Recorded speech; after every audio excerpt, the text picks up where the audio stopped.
Labas. Labas. Iš parduotuvės matau, atsiprašai.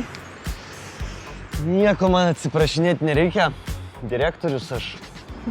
Galvojau, tu sandėlio pardavėjas. Ne, čia bairiai. Galima kartais pakvailiot, kad linksmiau būtų. Su moterimis. Irgi taip, dėl smagumo kvailioji. Ne, su moterimis tik rimtai. Iš vis aš manau, kad santykiuose yra svarbiausia sąžiningumas. Tai pasakok apie žmoną, vaikus. Nevedęs vaikų neturiu. Jo, irgi geras, matau. Žiūriu, tau virš 30 ir esi ne karto nevedęs. Taip, taip ir yra. Tai kas tu yra, gal tu koks idiotas ar neįgalus? Ne, aš tiesiog ieškau idealios moters. Gerai, patikėsiu tavo žodžiais. O dabar tavo eilė. Ką? Papasakot apie save. Aš kaip ir tu.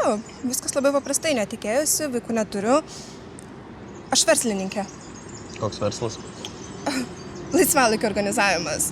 O kas čia yra? Vakarėliai, firmų renginiai, šventės. Aš irgi labai mėgstu pasilinksminti. O kame bėda?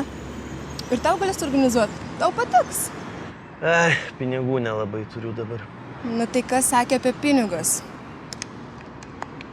O tai galima ir be jų? Taip, aš to nemokamai. Tu geras žmogus ir man patikai. Žinau, kai aš jau tave pamačiau, norėjau sakyti, kad labai graži moteris esi. Stulbinanti. Ne tokia kaip visos kitos.